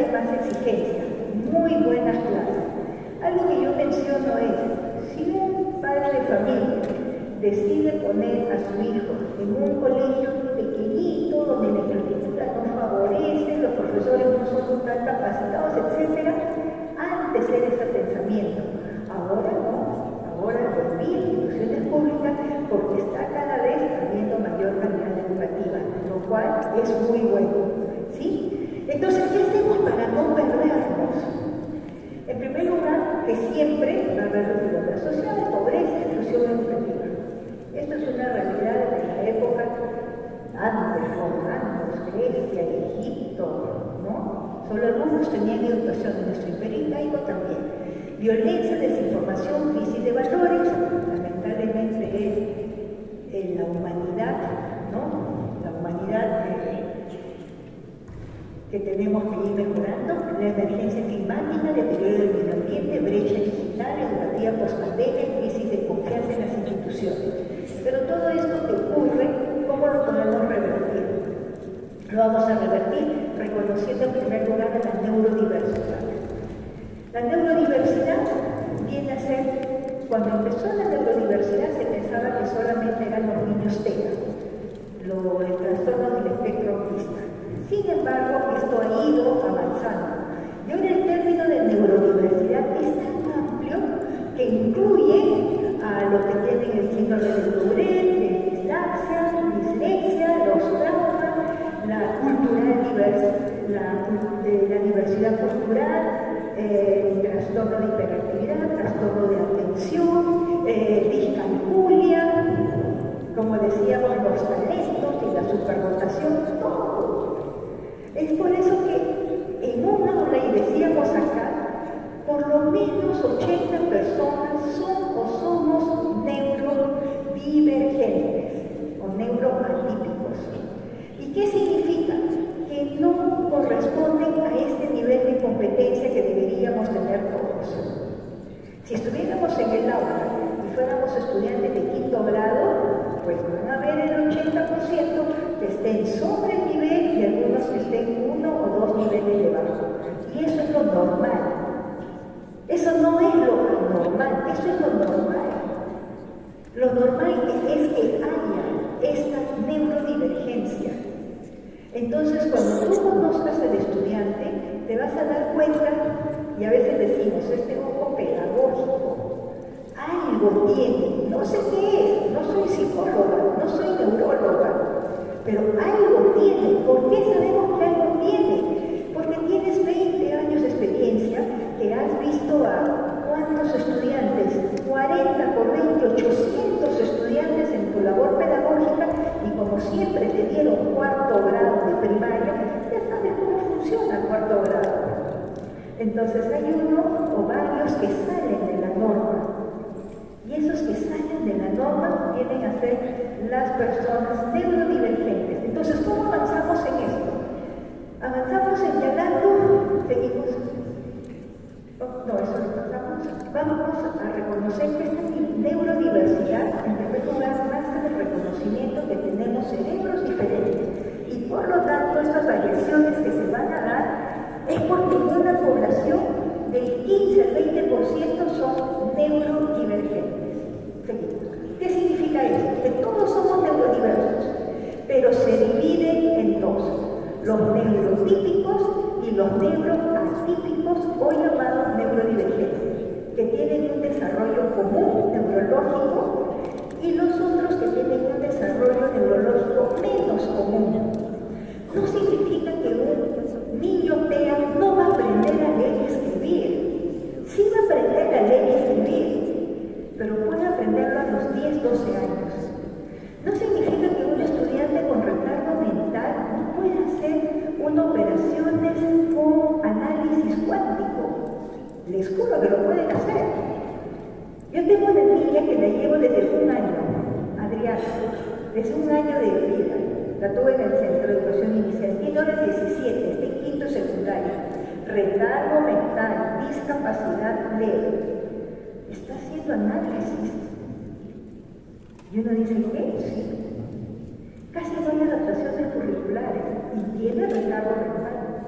Lo que sucede es que este contexto contexto de profesores, de psicólogos, de terapia del lenguaje, de neurólogos. Ya se imaginan la familia todo el dinero que tiene que gastar, lamentablemente, ¿no? En el sentido de que no todos tienen la misma oportunidad, pero se demuestra que lo pueden lograr. Porque al momento de darle las sesiones, todo es con material concreto, como si fuese una niña inicial. Todo es con material porque ella tiene que tocar. Y solo así puede llegar a ese nivel. Es interesantísimo e impresionante. Hemos hecho estudios de eso. Seguimos. Entonces, esta neurodiversidad empezó en primer lugar por la comunidad TEA y fue pasando al déficit de atención, dislexia, síndrome de Tourette, que es motor, discalculia, disgrafía, bipolaridad, miren, esquizofrenia, entre otras. Algunos de ustedes dicen, no, pero yo tengo niños que empiezan a llorar de la nada. Bueno, habría que ver qué es lo que nos está pasando. Son niños que los está ya desbordando por una situación emocional. Y así no va a aprender. Por más que tengas la mejor sesión del mundo, no va a aprender. Y nuestra intención como docentes es que aprendan. Entonces, ¿qué es primero, el huevo o la gallina? Difícil, pero tenemos que atender al estudiante. Entonces, aceptando que las divergencias no son carencias ni déficit, sino distintas formas de poder procesar, aprender y percibir el mundo. Es una forma diferente. Una vez estábamos con una mamá de un niño TEA y me dice, Nadia, yo tuve una situación particular y me puse a llorar en la sala. Vino mi hijo, se paró a mi costado y me quedó mirando. Y yo esperaba que me abrace, que me diga, mamá, ¿qué te pasa? Y, bueno, nunca lo esperes, porque él tiene otra forma de procesar la realidad.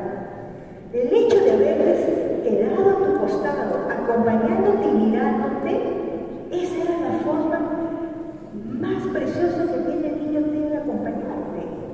Mira el logro que has tenido. Se sensibilizó contigo, no te dijo, no te abrazó, pero te acompañó. Cuando aceptes a tu hijo y reconozca que esa discapacidad que se decía antes, pero que ahora está visto como otra forma de pensar, es que empezamos a cambiar como sociedad. Vamos a cambiar, pasamos, eso ustedes lo van a tener, pasamos, y si terminamos. Normas nacionales e internacionales. Los objetivos de desarrollo sostenible los conocemos. Estamos en un mundo, no estamos solamente viviendo, no estamos solo en Arequipa, no estamos en Perú, estamos en un mundo que todo tiene que ver con este desarrollo de la comunidad. Entonces, ¿cómo es lo que tenemos que avanzar? ¿Qué relación existe entre los 17 ODS y nuestro espíritu franciscano? ¿Cuál es el ODS que se relaciona con educación?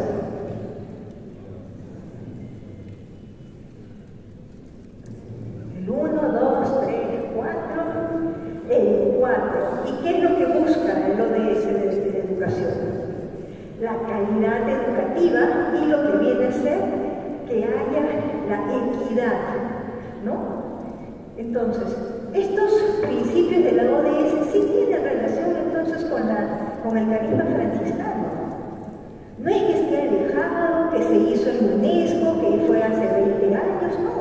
Sí tiene relación porque busca principios de creación, justicia, paz y equidad.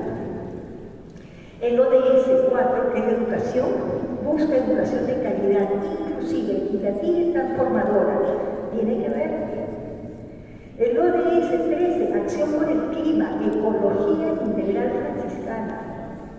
Francisco amaba sol, luna, plantas, animales. El entorno, la naturaleza. ¿Cómo enseñamos eso? El ODS 16, paz, justicia, instituciones sólidas, resolución no violenta de conflictos.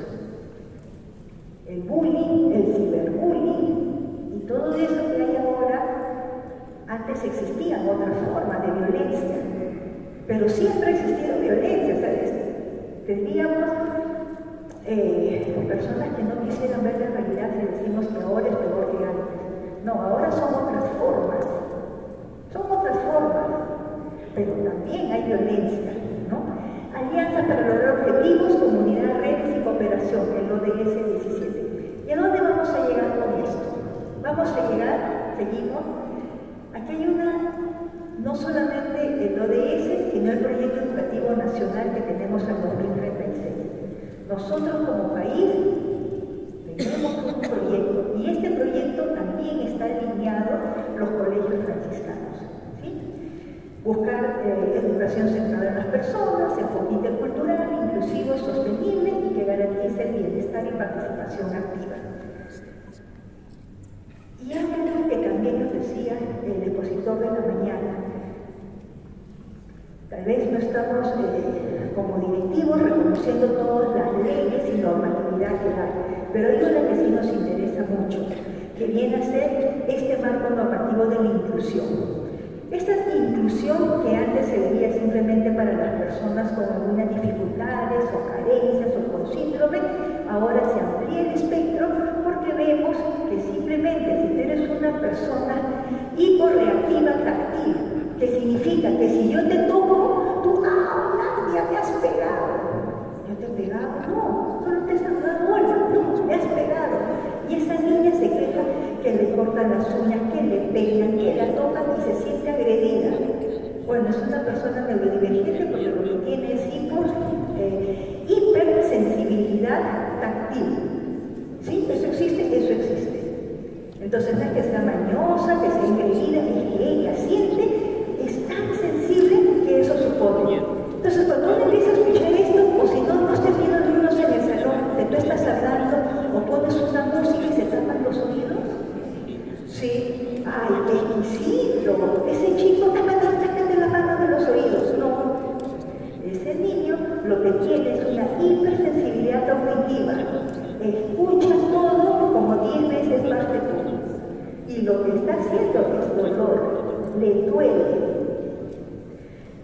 Entonces tú dices, ahora ¿qué hago con tanto niño así? Bueno, lo que hay que ver es que este término de inclusión se fue modificando y ahora lo que se dice es atención a la diversidad. Ya no es atención a la inclusión, es a reconocer que como somos diferentes hay que atender a todos. El marco legal, entonces ahí lo tienen también ustedes y hay una imagen que me gusta mucho. Esta de acá. Esta de acá nos dice, y con esto vamos finalizando, cómo ha ido cambiando la visión de la inclusión. Se dice que antes del siglo XVIII había una instrucción. Han visto la película El Jorobado de Notre Dame y también hay existencias en donde a los niños y a las niñas que tenían alguna dificultad física, malformación, se decía, ¿qué hacían? Los apartaban, los escondían, los llevaban a los monasterios y el libro El Jorobado de Notre Dame es eso, estaba excluido de la sociedad, escondido, ¿sí? Porque era diferente. Pasamos entre los años 89 y 50 como la anterior. La anterior. No, la que veíamos del gráfico. Esa. Pasamos entre los años 1789 y 1950 a segregar alternativas pedagógicas. Un caso de esto es María Montessori. María Montessori trabajó en un hospital donde estaba trabajando con pacientes de retardo mental. Ellos no tenían acceso a la educación y los médicos decían, ¿para qué vas a trabajar con estos niños? Estos niños no van a aprender nada. Y ella más bien propone una metodología y los niños aprenden. ¿Por qué? Porque estaban segregados y se creó una alternativa pedagógica. Entre los años 1948 y 78 empieza a normalizarse y decir, no, vamos a integrarnos. Sí, pero ahora todo se entrega al aula. Están integrados pero separados. ¿Sí? Entonces, estás ahí, entre comillas, calentando el asiento, porque si tú eres sordo, el profesor no va a aprender lenguaje de señas. Si tú eres mudo, qué pena que no sepas hablar. Si tú no tienes buena caligrafía o eres disortográfico y no se entiende lo que escriben, pues ese es tu problema. Si tú eres hipersensible, si tú eres hipersensible, también. Si tú eres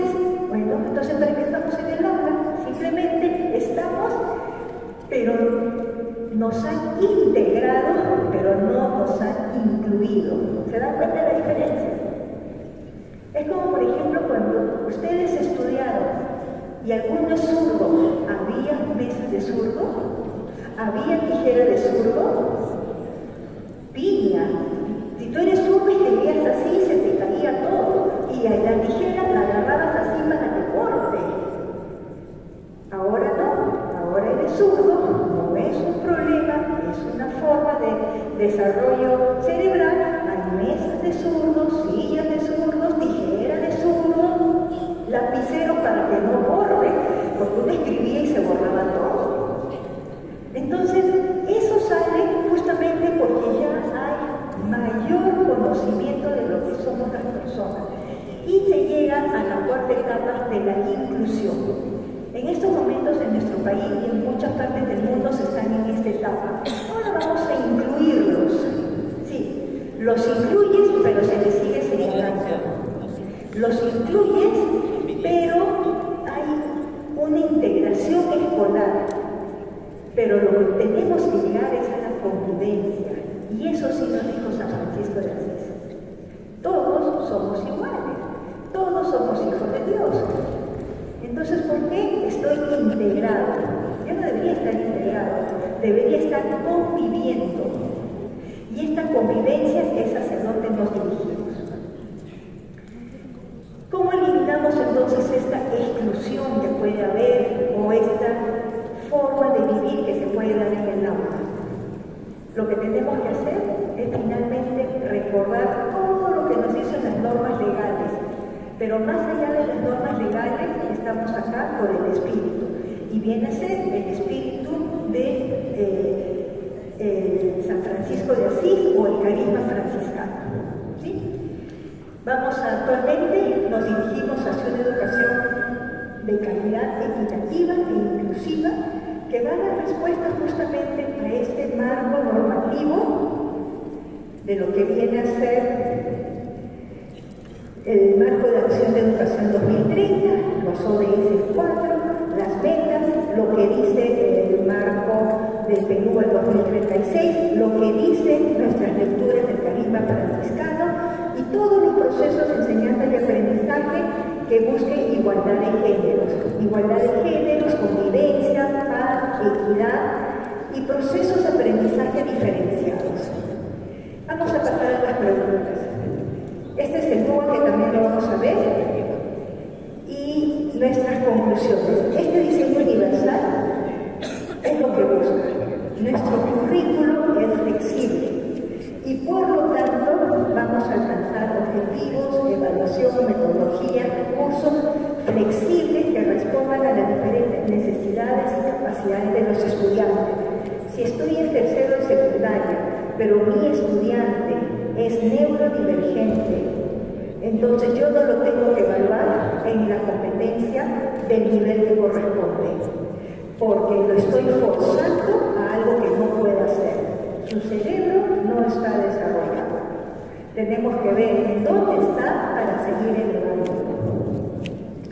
Y esto es lo que hacemos. La red de conocimiento, que está en esta parte de atrás, la red de estrategia, que está en la parte de adelante, y las redes afectivas, que está en el interior de nuestro cerebro. El qué, cómo y por qué.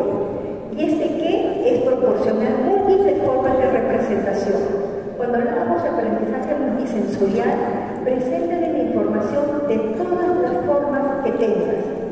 Formas que ellos puedan ver, formas que puedan escuchar, formas que puedan tocar, formas que puedan oler, formas que puedan sentir.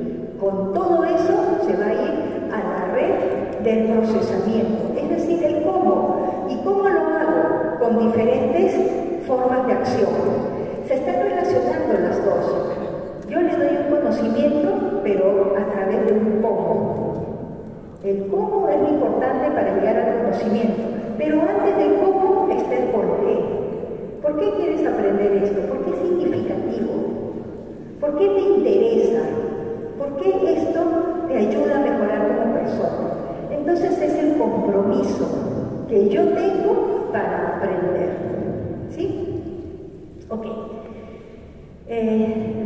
Misión franciscana, el ODS, UNESCO, Servicio Humilde y Fraterno, Educación Transformadora. Misión franciscana, paz y justicia. Somos testimonio, reconciliación, buscamos el ODS 16. La ciudadanía global y la cultura de paz. En el cuidado de la creación, la visión franciscana habla de ecología integral y espiritualidad ecológica. La ODS, UNESCO y el Proyecto Educativo Nacional, y estoy segura acá que la visión y misión franciscana, educación ambiental y bienestar. Y en relación a la comunidad, fraternidad y diálogo, con alianzas, participación, redes educativas y reconocer ahora que la familia es el primer centro de formación y nosotros no estamos alejados de ellos. Listo.